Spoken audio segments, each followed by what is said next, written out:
Hey everyone!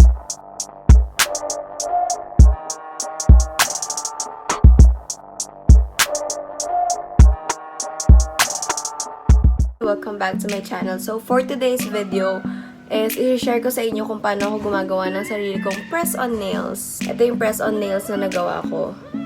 So keep on watching so you will know how to make your own press-on nails. Ayan guys, so ito na yung materials ko for doing my own press-on nails. To start, yung main na ingredient or product na kailangan natin for today is this one. This is the full-on fake nails.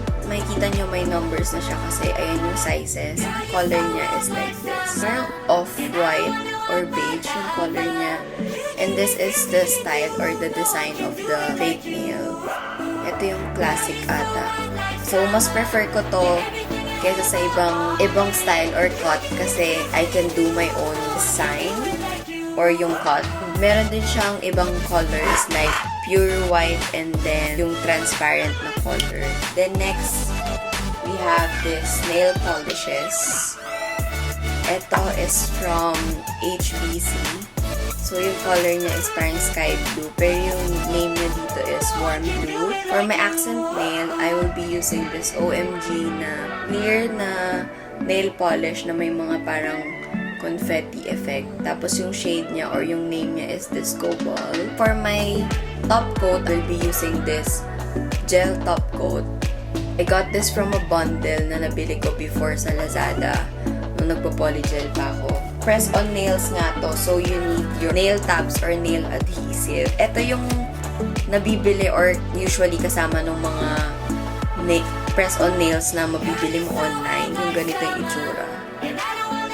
Pero, eto nabili ko lang to sa Shopee for 6 pesos ata, isang ganito na 20 nail tabs per pad ata tawag. Pero may nabili din ako sa Daiso. Para lang siyang acne patch. Nakikita niyo ba may mga dots? Dots na yan. Para lang siyang acne patch na double-sided pero mas manipis siya. Ito hindi ko siya ma-recommend. Pang ano lang, pang saglitan lang. And kailangan lagi kang may baon nito if naka-press on nails ka. Since gagamit ako nitong gel na top coat, I will be using my mini UV lamp. I got this also sa package or sa bundle na binili ko. Ganito lang siya kaliit. Sobrang travel friendly. And then optional na din yung mga designs like this. Ito parang mga rhinestones to with different colors. For my accent nail, I will be using this glitter. Yung normal na glitter lang. Pang arts and crafts. So, ito guys, tip lang to. I have this Stack It from Faber-Castell. Ito yung ginagamit ko na pandikit muna sa nails ko before ko talaga siya idikit. So, parang habang ginagawa ko, ito muna yung ginagamit ko. Then, meron din akong dalawang toothpick dito.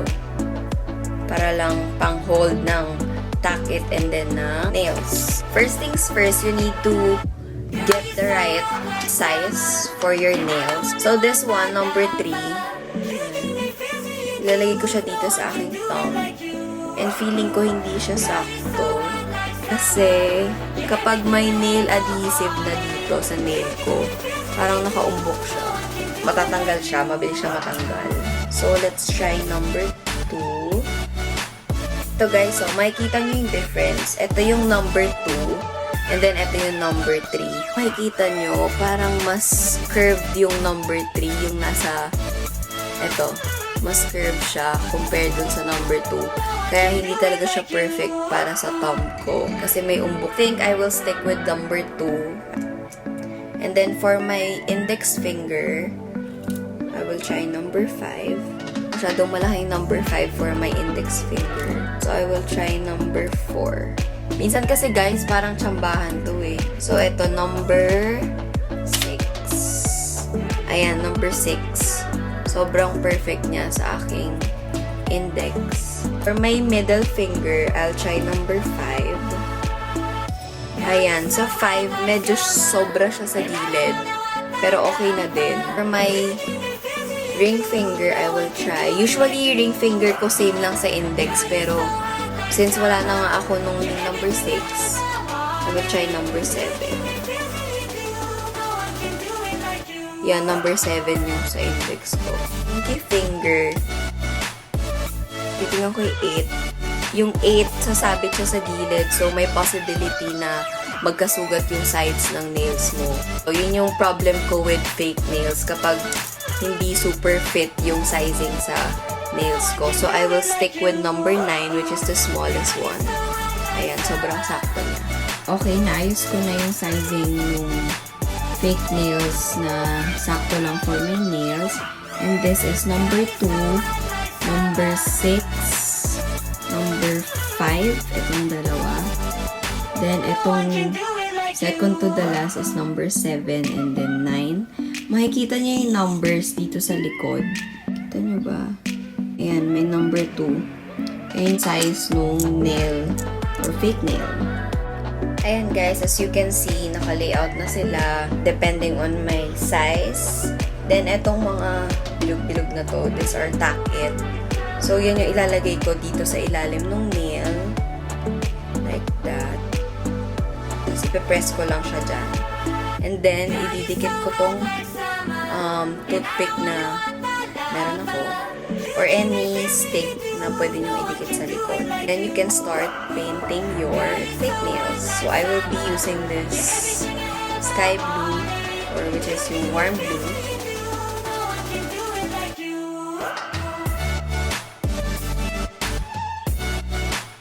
Ito siya. First coat, medyo kita pa or see-through pa siya. Pero since direct kayo sa ilaw, di nyo makikita. Now, I will apply the second coat. Second coat, ganito itsura niya. Mas darker na siya and mas opaque. After nung thumb, I will be proceeding with my index finger. Ito, yung number 6. So, ididikit ko lang ulit yung tack it sa likod. Then, I will put the toothpick at the back. Then, kumuha lang ako ng Q-tip para linisin yung sa likod.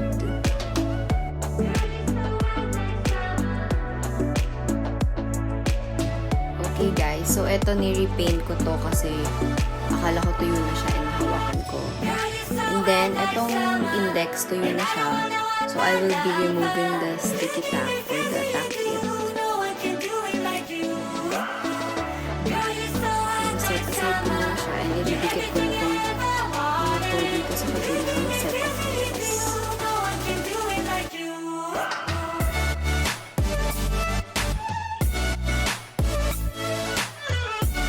Ayan guys, I don't know if you can tell the difference, but yung nasa itong side na to, 2 coats na yan, tapos ito 1 coat pa lang. So, pinapadal ko muna sila before mag-apply ng second coat dito. Ayan guys, as you can see, ito dry na to. Ito pinapatuyo ko pa. So, mag-start na ako dito mag-design para later on, hindi na ako maguluhan dun sa another set of nails. Kasi ang gagawin kong accent nail, since ito yung nasa right, I will use the index finger as my accent nail. So, itataas ko siya. Then, ito, lalagyan ko ng top coat, yung gel. Lalagyan ko yung tip lang, as in itong tip lang.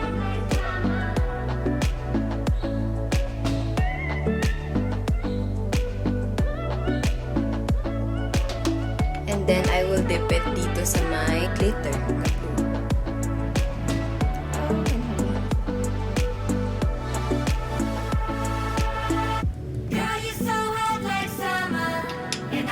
Parang ang peg ko dito is French tip. Pero hindi siya French tip. Siguro gaganyan ko na lang. I-spread out ko na lang yung glitter. Mamaya na natin gagawin yung accent nail. So, I will be doing this middle finger. Dip ko siya ulit sa glitter.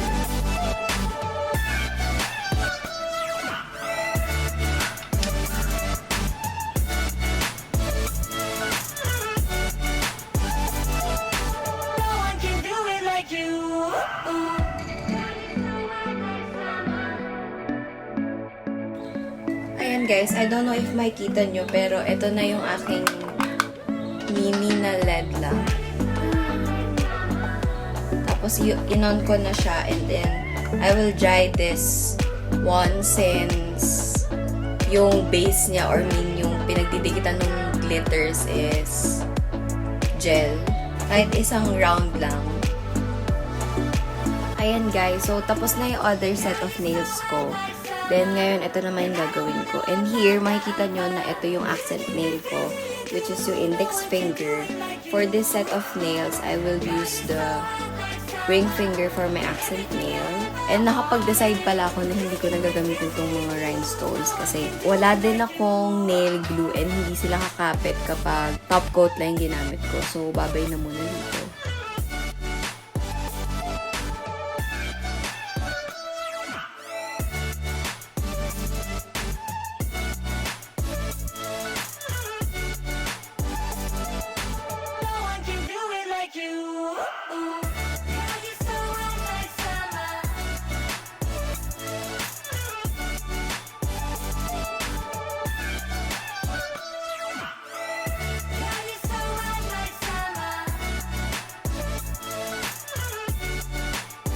Will cure this muna while doing this accent nail, and I will be using this OMG na disco ball.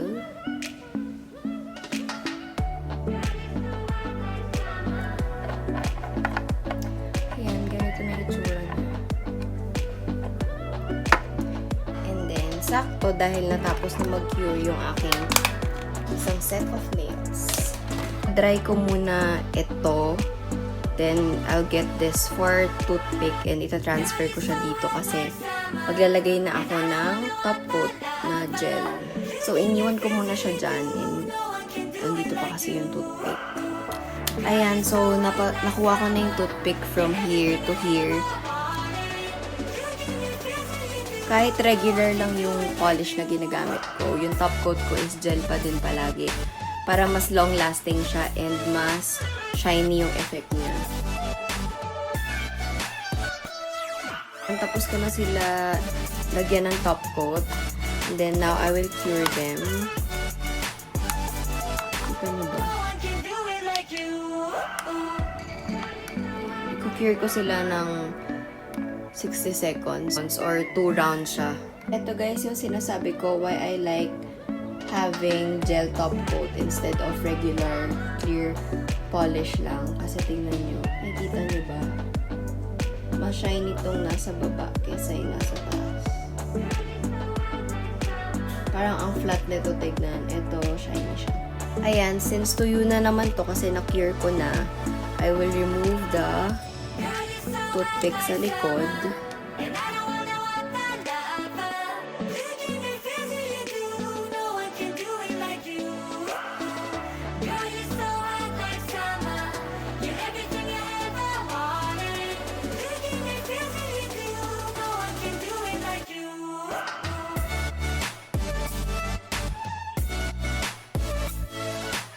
Guys, I'm done na. Na-layout ko na sila.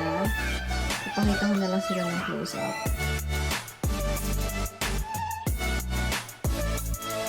Guys, ito na itsura ng nails ko right now. Okay naman siya. Mukha siyang binili. Hindi ko na rin siya kasi kinot, kaya masyado siyang mahaba. Pero if sanay naman kayo ng ganito kahabang nails, okay lang to sa inyo. And matibay siya. Gamit kong adhesive, yung nail tabs. Iba-iba yung sizes niya. Ayan. Meron siyang 20 tabs per pad. Ayan. Madikit naman siya.